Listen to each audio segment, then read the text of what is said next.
नमस्कार विद्यार्थी मित्रांनो, सर्वज्ञ एज्युकेशन या यूट्यूब चॅनलवर तुम्हा सर्वांचे पुन्हा एकदा स्वागत आहे.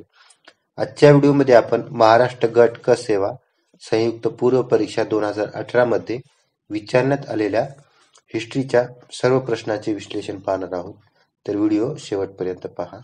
त्यामधील पहिला प्रश्न आहे, 1857च्या उठावानंतर भारताचा कारभार चालवण्यासाठी कोणत्या पदाची निर्मिती करण्यात आली?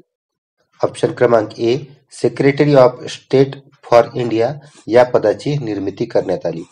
त्यानंतर दुसरा प्रश्न, जोड्या जुळवा म्हणून दीनबंधू मित्र यांनी नीलदर्पण हे नाटक लिहिले.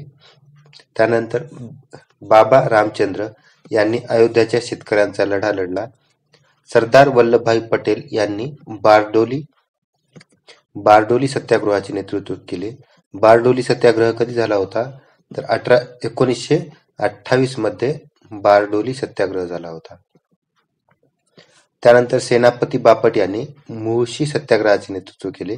मुळशी सत्याग्रह हा 1921 मध्ये झाला होता. त्यानंतर तिसरा प्रश्न, इंडियन असोसिएशन या संस्थेविषयी कोणती विधाने बरोबर आहेत? ऑप्शन ए, संस्था स्थापन करण्यासाठी दादाभाई नौरोजी यांनी पुढाकार घेतला होता. तर हे विधान चुकीचं आहे. दादाभाई नौरोजी यांनी ईस्ट इंडिया असोसिएशनची स्थापना केली होती. तर इंडियन असोसिएशन ही संस्था आनंदमोहन बोस आणि सुरेंद्रनाथ बॅनर्जी यांनी 1876 मध्ये केली होती. म्हणून पहिले विधान चुकीचे आहे. त्यानंतर दुसरे विधान, हिंदू व मुसलमान यांच्यात मित्रत्वाची भावना निर्माण करण्याचा हेतू होता. तर हे विधान बरोबर आहे. ऑप्शन सी, फिरोजशाह मेहता व के टी तेलंग यांनी ही संस्था चालवली.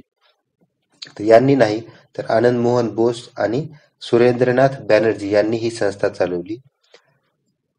चौथा ऑप्शन, सिव्हिल सर्व्हिस परीक्षेकरता वयोमर्यादा वाढवण्याचा प्रयत्न केला. तर हे पण विधान बरोबर आहे. ऑप्शन ब आणि ड ही विधाने बरोबर आहेत. ऑप्शन क्रमांक 4 हे आपलं योग्य उत्तर असेल. त्यानंतर चौथा प्रश्न, काँग्रेसच्या कोणत्या अधिवेशनाला जागा मिळू नये यासाठी ब्रिटिश अधिकाऱ्यांनी प्रयत्न केले? तर ऑप्शन क्रमांक 2, अलाहाबाद या अधिवेशनाला जागा मिळू नये यासाठी ब्रिटिश अधिकाऱ्यांनी प्रयत्न केले. या अधिवेशनाचे अध्यक्ष कोण होते? तर जॉर्ज यूल हे या अधिवेशनाचे अध्यक्ष होते. त्यानंतर कलकत्ता हे अधिवेशन हे दुसरे अधिवेशन होते.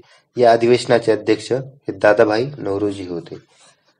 1889 चे मुंबई हे अधिवेशन 5वे अधिवेशन होते आणि या अधिवेशनाचे अध्यक्ष विल्यम वेडरबर्न हे होते. त्यानंतर मद्रासचे अधिवेशन 1887 चे, या अधिवेशनाचे अध्यक्ष बद्रुद्दीन तय्यबजी हे होते. त्यानंतर पाचवा प्रश्न, सविनय कायदेभंग चळवळीची वैशिष्ट्ये कोणती आहेत? खान अब्दुल गफार खान यांच्या नेतृत्वाखाली पठाणांचा सहभाग, हे विधान बरोबर आहे. महात्मा गांधीजींनी केसर-ए-हिंद पदवी सरकारला परत केली. तर हे विधान चुकीचं आहे.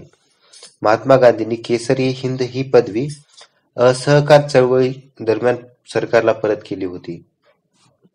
त्यानंतर तिसरे विधान, धारासणा येथील मिठाच्या सत्याग्रहाचे नेतृत्व श्रीमती सरोजिनी नायडू यांनी केले. हे पण विधान बरोबर आहे. या सत्याग्रहामध्ये स्त्रियांचा उल्लेखनीय सहभाग होता. हे पण विधान बरोबर आहे. आणि अ, ब, अ, क, ड ही 3 विधाने बरोबर आहेत. ऑप्शन क्रमांक 3 हे आपलं योग्य उत्तर असेल. त्यानंतर 6वा प्रश्न, मराठवाड्यातील पाथरी गावचे देवीदास कांबळे हे डॅडॅशचे पुढारी होते. तर ते मातंग समाजाचे पुढारी होते. त्यानंतर 7वा प्रश्न, खाकसार म्हणजे डॅडॅश होय. तर खाकसार म्हणजे मुसलमानांची लढाऊ संघटना होय. त्यानंतर 8वा प्रश्न, विदर्भात हिंदुस्थानी लाल सेनेच्या स्थापनेत पुढील व्यक्तीपैकी कोण होते? ऑप्शन क्रमांक ए हे योग्य उत्तर असेल. मदनलाल बागडी, विनायक एस दांडेकर आणि श्यामनारायण काश्मीरी या तिघांनी मिळून हिंदुस्थान लाल सेनेची स्थापना केली होती. त्यानंतर 9वा प्रश्न, मोरेश्वर वासुदेव अभ्यंकर हे डॅडॅश येथील होम रूलचे सक्रिय कार्यकर्ते होते. तर मोरेश्वर वासुदेव अभ्यंकर हे विदर्भातील होमरूलचे सक्रिय कार्यकर्ते होते.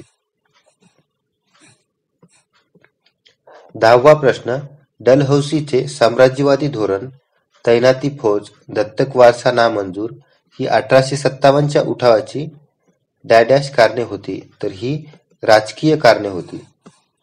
सन 1925 मध्ये खाडिलकरांनी नवकाळ हे वृत्तपत्र सुरू केले. त्यामध्ये राजकारणाव्यतिरिक्त खालील इतर विषय होते. तर व्यापार आणि बाजारभाव हे 2 विषय होते. आणि क ऑप्शन क्रमांक 4 हे आपलं योग्य उत्तर असेल. 12वा प्रश्न, गांधीजींच्या वर्धा शिक्षण योजनेत पुढीलपैकी कोणत्या लघुउद्योगाचा समावेश नव्हता? तर हा प्रश्न आयोगाने रद्द केला होता. त्यामुळे पुढील प्रश्न पाहूया. 13वा प्रश्न, रास्तगोपतार हे वृत्तपत्र दादाभाई नौरोजी यांनी सुरू केले. ज्ञानसिंधू तात्या छत्रे यांचे, ज्ञानप्रकाश कृष्णाजी त्र्यंबक रानडे यांचे आणि नेटिव्ह ओपिनियन हे वृत्तपत्र विश्वनाथ नारायण मंडलिक यांचे होते. त्यामुळे ऑप्शन क्रमांक 2 हे आपलं योग्य उत्तर असेल. 14वा प्रश्न, पांडुरंग बापट यांच्या समवेत मुळशी सत्याग्रहात खालीलपैकी कोण सहभागी होते? तर तात्यासाहेब करंदीकर हे पांडुरंग बापट यांच्यासोबत मुळशी सत्याग्रहात सहभागी होते. मुळशी सत्याग्रह कधी झाला होता? तर 1921 मध्ये मुळशी सत्याग्रह झाला होता. 15वा प्रश्न, राष्ट्रीय मिल मजदूर संघाची मुंबईमध्ये स्थापना कोणी केली? तर हा प्रश्न आयोगाने रद्द केला होता. या प्रश्नाचं योग्य उत्तर आहे ऑप्शन क्रमांक 1. यामध्ये एक करेक्शन आहे. इथे आंबेडकर नसून हे D.G. आंबेकर असं या प्रश्नाचं योग्य उत्तर आहे. व्हिडिओ आवडला असेल तर व्हिडिओ लाईक करा आणि चॅनलला सबस्क्राईब करा.